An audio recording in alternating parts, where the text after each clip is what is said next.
Si entraron a este video por el título, tal vez estén pensando que es un clickbait descarado, pero no, todos estos temas van a estar desarrollados a lo largo del video, por eso es que les aconsejo que lo vean hasta el final. Además, ayuda al canal, al igual que cuando comentan y se suscriben, así que hagan esas cosas. Pero bueno, mejor pasemos al video que preparé para el día de hoy.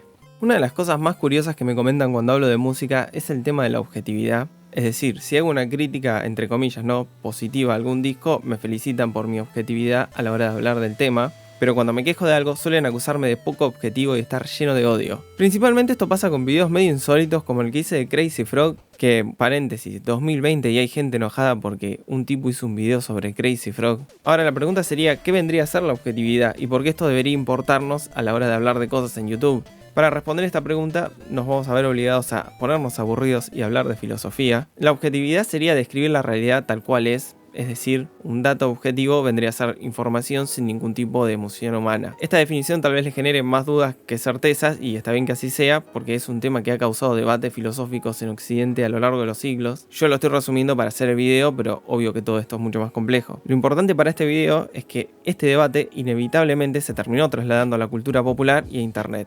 Y como esto es internet, la gente suele crear posturas cerradas e irracionales que no aportan nada, pero sí son divertidas de analizar. La primera postura sería afirmar que la objetividad no existe, dado que no hay forma de acceder a la realidad. Esto en parte es cierto, porque no tenemos forma de conocer la realidad, dado que sí o sí debe pasar por nuestros sentidos. O sea, cómo son los colores, cómo los percibe un perro, cómo los perciben los humanos, cómo los percibo yo que soy daltónico. Como bien nos enseñó Flos Marie, no existe una sola realidad. Quizás es distinta a otras realidades, pero es igual de real. La segunda vendría a ser acusar al primer grupo de posmodernos y hippies, dado que la ciencia y el ser humano debe aspirar a la objetividad. ¿Y cómo se accede a la objetividad? O sea, ¿cómo se quita el componente humano del análisis? Bueno, con aparatos de medición y con la lógica despojándonos de nuestras emociones. Si un termómetro dice que hacen 36 grados, es porque hacen 36 grados y punto. Ese vendría a ser un dato de la realidad. Ahora, la cosa no termina acá porque el primer grupo acusa al segundo de ser unos cuadrados. O sea, hay 36 grados porque los humanos inventaron un aparato que mide la temperatura en una determinada escala. Y ahí es cuando empiezan las discusiones filosóficas interminables que en este momento no nos interesan y tal vez nunca nos interesen. Lo que podríamos sacar como conclusión de este debate es que tal vez sí no exista la objetividad a un nivel filosófico si se quiere, sin embargo, a fines prácticos sí existe. Cuando se habla de un dato objetivo en la ciencia, estamos hablando de mediciones. Por ejemplo, 28 grados centígrados vendría a ser un dato objetivo porque la comunidad científica se puso de acuerdo en usar el termómetro. Si otra persona quiere hacer el mismo experimento, puede hacerlo agarrando un termómetro.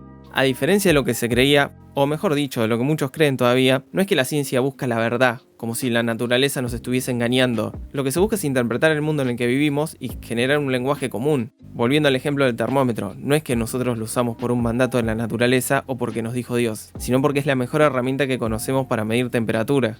Pero lamentablemente no toda esa objetividad y aparatos de medición. El problema aparece cuando tenemos que interpretar los datos. Por ejemplo, 28 grados, ¿es un día caluroso o es un día templado? ¿Qué sé yo? Eso no responde a una inquietud científica porque no hay manera de medirlo y la respuesta siempre va a ser bastante subjetiva. Acá lo estoy reduciendo a temperatura y termómetros para que se entienda, pero si agarran cualquier publicación científica van a ver que al final hay un apartado que se llama conclusión. Ahí es donde el autor interpreta los datos para el lado que más o menos le conviene, creando así los famosos debates y el debate académico. Tal vez el mejor ejemplo de esto sea el famoso debate sobre la brecha salarial entre el hombre y la mujer. De los mismos datos objetivos podemos encontrar varias interpretaciones, lo cual no es malo, solo está demostrando la naturaleza dinámica de la ciencia y cómo es inevitable el conflicto. No es que vamos a llegar a una verdad absoluta, sino que todo se va modificando con el paso del tiempo. Y todo esto sin contar que la ciencia, al igual que toda actividad humana, responde a intereses económicos y solo se puede investigar lo que alguien está dispuesto a financiar. Pero eso ya sería otra discusión. Lo importante es saber que, con todo lo imperfecta que puede ser la ciencia, no deja de ser una herramienta fundamental para el conocimiento. Tal vez no lleguemos a una verdad objetiva, pero con el consenso y con un lenguaje en común podemos entender el mundo en el que vivimos. Algo similar pasa con el arte.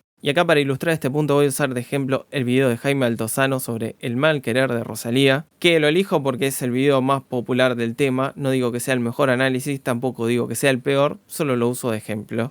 En este video Jaime, de manera objetiva, explica por qué El mal querer es un disco brillante, o por lo menos eso es lo que cree mucha gente, porque esta crítica es tan subjetiva como mi amor hacia Esther Yu, y creo que eso la hace interesante. Un error muy común de esta época es creer que la objetividad es un valor en sí. Al igual que en la ciencia, para lo único que nos sirven los datos objetivos es para tener un lenguaje en común. Por ejemplo, las notas, la duración de las canciones y hasta siendo flexibles podríamos decir la técnica bien ejecutada o mal ejecutada, son datos objetivos. Ahora, estos datos sueltos no le importan a nadie. ¿Para qué me sirve saber en qué tonalidad está la canción? ¿Qué hacemos con la cantidad de acordes que está nombrando Jaime a lo largo del video? La nota más aguda de esta frase de la melodía es un la bemol y la más grave es un si. Un intervalo que si lo invirtiéramos tendríamos la segunda aumentada, super do menor. Y te doy un la bemol arriba suavecito.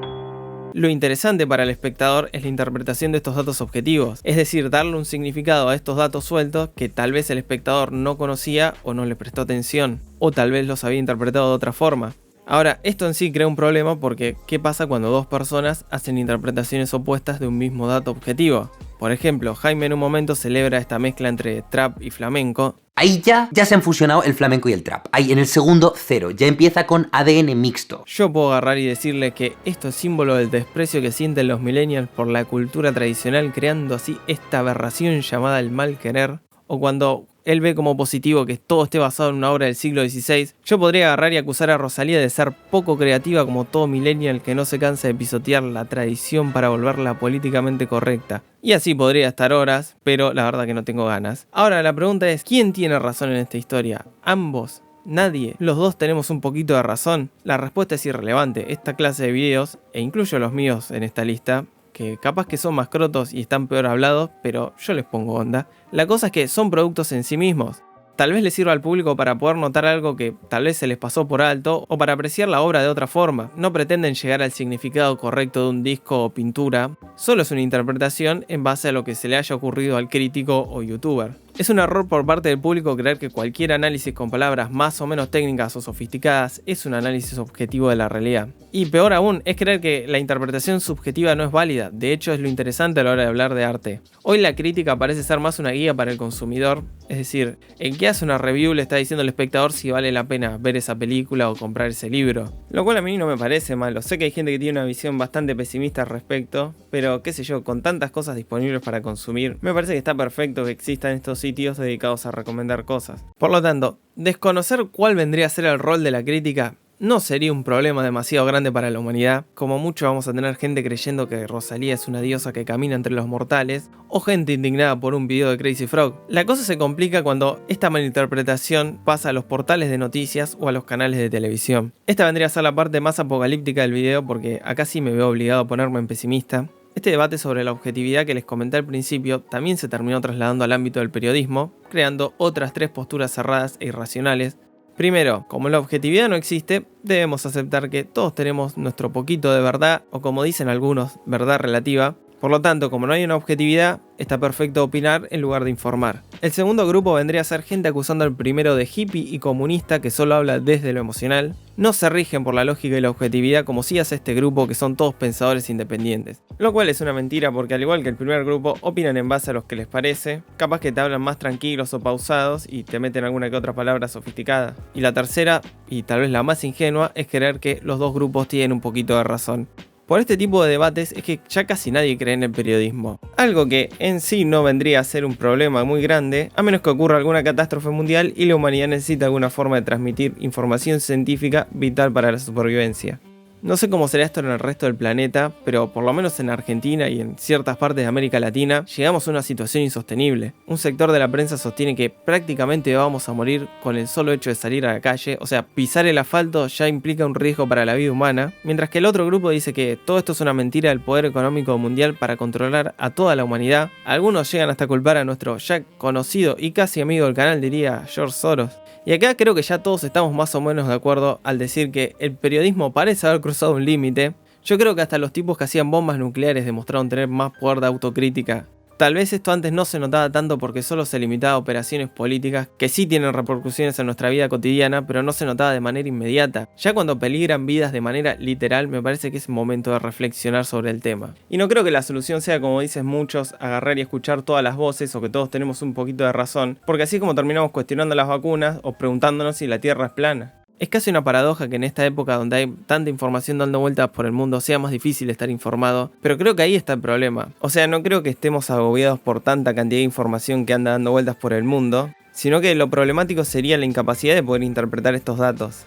Acá no me quiero poner en un lugar de superioridad, pero me parece alarmante el número de personas que desconoce cómo funciona la ciencia. Es más, yo lo conozco porque tuve la suerte de cursar las materias indicadas en la facultad. Y digo la suerte literal porque yo no sabía que me interesaba la ciencia hasta que me metí en materia de casualidad. Que de paso, un saludo a mis profesores de la facultad, deben estar orgullosos de verme acá haciendo videos de Crazy Frog. Si bien tenemos la responsabilidad de filtrar lo que consumimos, tampoco se nos puede pedir que estemos las 24 horas del día alerta identificando noticias falsas. Me parece más prudente reflexionar sobre cómo debería actuar la gente que justamente trabaja de informar. Si la ciencia se puso de acuerdo para tener un lenguaje común, y hasta los que hacemos videos hablando de pavadas tratamos de mantener un mínimo de coherencia por respeto al público, me parece que es un buen momento para que empecemos a valorar el poder de la información y su uso responsable. O de lo contrario, terminémonos extinguiéndonos y que solo sobrevivan las personas que entendieron la importancia de lavarse las manos. Y así voy a terminar el video. Espero que se haya entendido, es un tema bastante complejo, traté de resumirlo lo mejor posible. Así que bueno, les aconsejo que se suscriban a este canal, que me sigan en redes sociales porque tal vez les importe lo que pongo en redes sociales. El otro día subí una foto mía con barbijo.